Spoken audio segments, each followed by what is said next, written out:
everybody, welcome back to my channel. My name is Tammy Doe, and today we are going to touch base on synchronicity. You ever wondered if coincidences and synchronicities are real?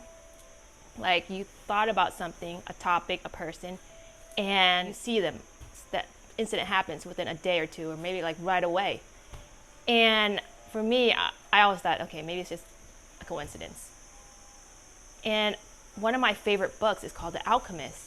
And after I read the book, I realized that, hey, maybe there's no such thing as coincidence after all. And ever since I've gotten this stone called Moldavite, I have came across so many coincidences and synchronicities that I stopped questioning if there's even a higher power at play. Because I know there's a higher power at play where I think about something and it happens like almost instantaneously. This whole thing about chakras and crystal energies, it's, for me, and I can't speak for anybody else, it's absolutely incredible. And if you were told me last year, before I even got into this stone stuff, that crystals have powers, I would probably be like, okay, cool. But now, let me share with you all the synchronicities that happened in my life. And let's get started. Tammy Doe, let's go. Audio Jungle.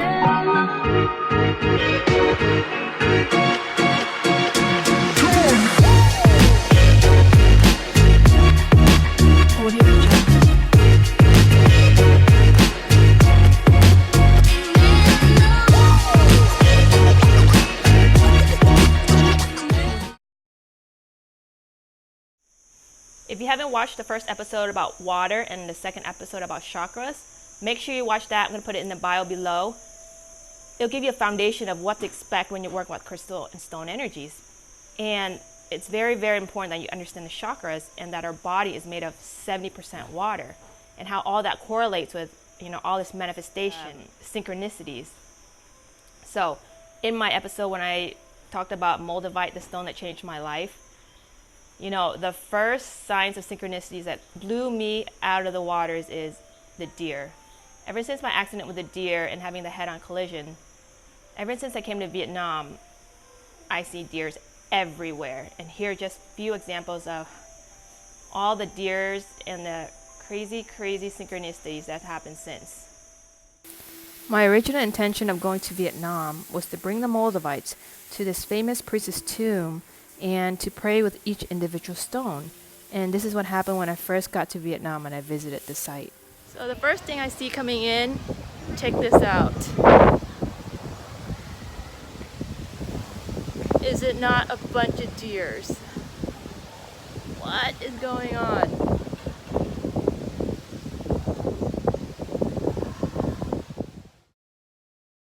Not only that, but when I sat next to the tomb to pray individually with each Moldavite, I looked up and I saw that there was a deer in the vase on top of the tomb. And those were my first signs of synchronicities. Check this out. So I'm at our hotel and look what's on the ceiling.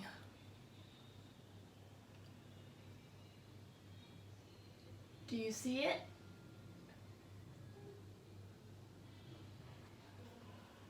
There are deers. There are deers everywhere.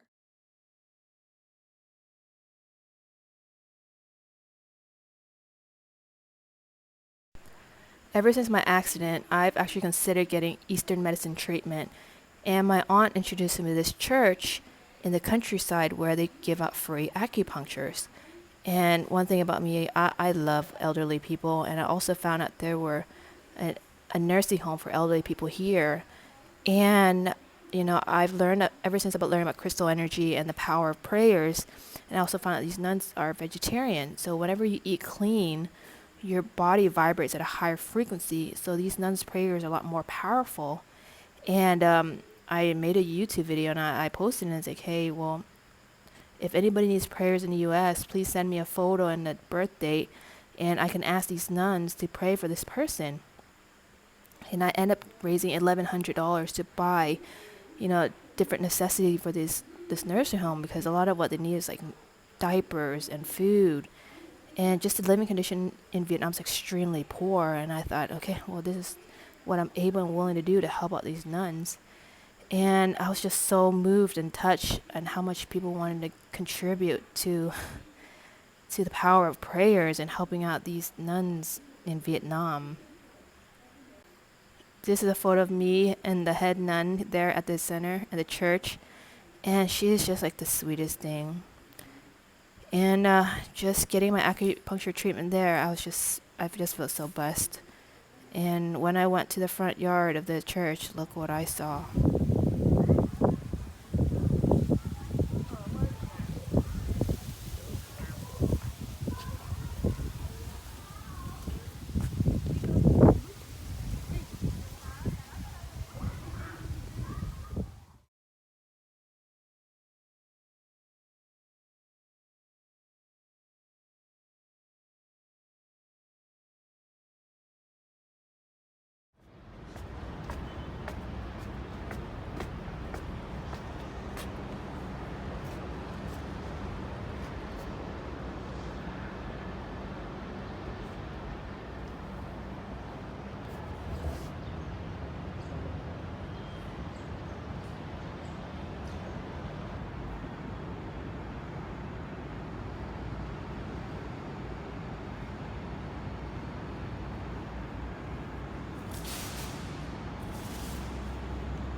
Alright, there's a deer on the portrait too.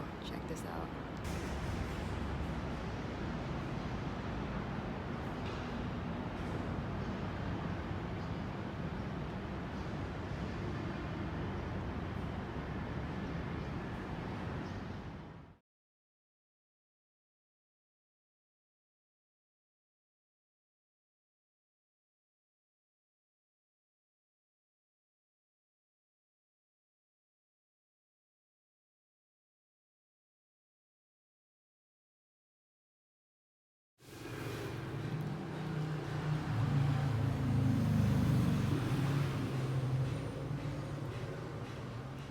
You know, many of the times when I see the deer, it really just stops me in my track. And literally, I would get like goosebumps. I don't know if you can see it, but I'm getting goosebumps right now. But I would see all these deers like at the randomest place. In the spiritual world, it says if you randomly get goosebumps, it means there's a higher energy surrounding you. And it could be angels or like a spiritual being around you. And so these synchronicities are just stopping me in my tracks, and I would have to really ground myself and just really breathe and be grateful that, hey, there's something that's guiding me to whatever I need to find. And it's been an incredible journey. Not only that, running into my spirit animal, which I confidently believe that the deer is my spirit animal. Now I'm starting to believe, hey, maybe there's different people in my life that I need to meet. And I also made an episode on this about your soul family and your soul contract. So brief bio on this, before you even came to this life, there's this thing called you sign a soul contract.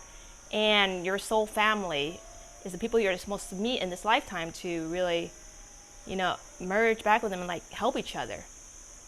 And so throughout this whole journey with this this Moldavite, and I wear it all the time. And this is made of white gold. If you read about Nikola Tesla, the coil really amplifies the energy of the stone. And three most powerful precious metals are bronze, silver, and gold. Gold being the strongest one. So this is made of white gold in the spiral. So this stone is always on my necklace, and so it just blasts open the heart chakra. And so this energy is probably twice or three times as powerful as the stone itself. When we're talking about meeting your soul family, the first I met all the deer synchronicities. It was like, and in my head, for me, it felt like, okay, I'm on the right path. If I keep going wherever my feelings and my gut instincts are taking me, then I'm just gonna go for it. I really don't know where it takes me. And when I start seeing deers at these different spots, I was like, okay, I'm on the right path. Not only that, it's taking me to meet certain people that I feel like I'm supposed to meet. This is my friend Tony. We're both from Houston, Texas, and we went to the same college. So we've lost touch with the years, and I found out that he moved to Vietnam 2 months before I came. So we're both like, hey, well, let's meet up and catch up. Well, turns out that we also have the exact same birthday and year. And so every year we're like, we're birthday buddies. And so I feel like, okay, I feel like I'm being drawn here. I think I should give you a stone and try to put it under your pillow because I know this stone triggers dreams. And so a couple of days later, I shared with him, I asked, like, hey, I think you were in my dream last night. And he's like, I had a dream about you too. And I found out that we were both in the same dream, but from different perspectives. Like, how crazy is that? This is Amanda. I met her at the Airbnb that I stayed at. Remember when I showed you earlier the video of the Airbnb on the first floor, their portraits of deers, right? I just had a feeling I needed to stay at the Airbnb. I had no idea why. And so I checked in on the Airbnb and I found out, hey, there's another person checked in on the same day. And I just had a gut feeling I needed to meet this person. Well, we were introduced from the host. I was staying on the third floor and she was staying on the fourth. And so it turns out that we are both from Houston, Texas. We had mutual friends. We literally live about 30 minutes away from each other. She's vegan and I'm going vegetarian. We're both on a sabbatical. We both left our corporate jobs and we both have no flight back to the US. And so I was like, all right, there's way too many coincidences. I feel like this is destiny. I feel like I should give you a stone. And so here I am giving her a stone. If you know anything about crystals and stones, it's usually said that it's not us that choose the stone, it's actually the stone that chooses you. And I feel like one of my mission here is to go find all the owners of the Moldavites. And crazy, crazy synchronicities have been happening and pulling me towards the people that I need to meet. In 2014, I took a course called the Landmark Forum, and it taught me so much about life and about my personal development, how to treat others, how to be whole and complete. And it was just an incredible, incredible course that completely changed my perspective of life and how I view people and how I treated people, even how I treated myself. And so I loved the course so much that I wanted everyone to take it. And so a small group of us, about 7 to 10 Vietnamese American, took a stand to bring this course to Vietnam. So I was involved in this course for 2 years, and I was going through so much of my life that I eventually drifted apart. And Lord behold, 5 years later, I'm on vacation halfway across the world, and I bump into these graduates in Vietnam. What are the chances?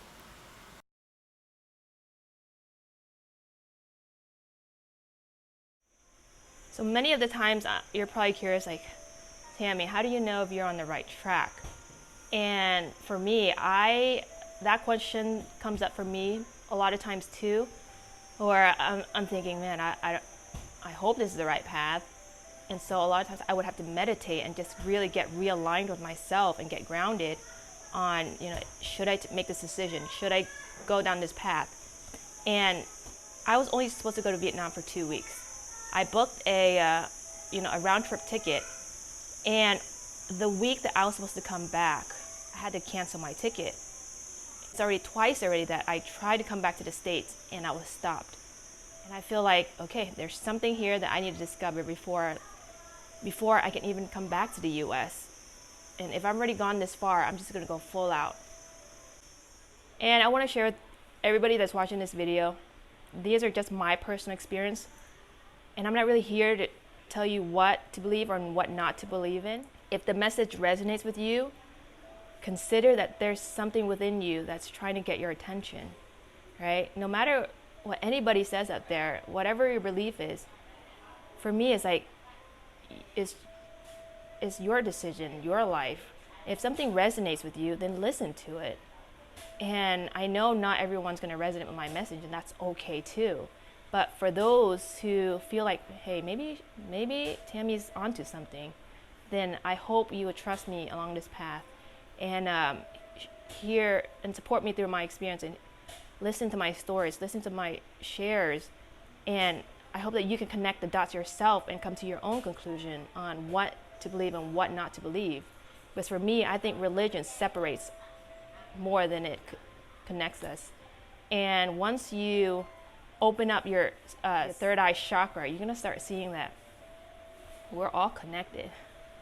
And that's a beautiful thing. My goal with all these videos is to go all these sacred and holy sites in Asia. Asia is like a hub of spiritual awakening. All these temples, all these like sacred sites where people flock from all over the world to come visit these sites and they pray.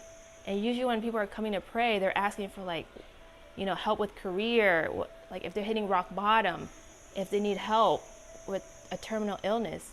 Because what you realize is like someone in your family or even you have an illness and it's not curable, there's no money in the world that would make you happy, right? And so all that money would be irrelevant. And so people are resorting to like faith, a certain God, maybe hope that there's something that could help them. And throughout this journey, I'm going to go through all these sacred temples, all these sacred spots on why people are flocking to these sites. And if you notice when I talk about gold, why are the different Buddhas in the middle of the temple made of gold? And why is the formation just like a crystal grid? It's very similar to a crystal grid. Why do monks and nuns pray with prayer beads or rosary beads? What are they made out of? Is it not stones, elements of the earth? There's a whole connection to all this if you know how to connect the dots. So I hope to continue my journey, and I hope that you will be able to support me on my journey. And there's different options below. You can buy me a cup of coffee. You can support me on PayPal. Whatever you can, any help is appreciated. I will continue sharing my stories and share with you why Moldavite is leading me down this incredible journey. That's all I have for you guys today. Tammy Doe, signing off.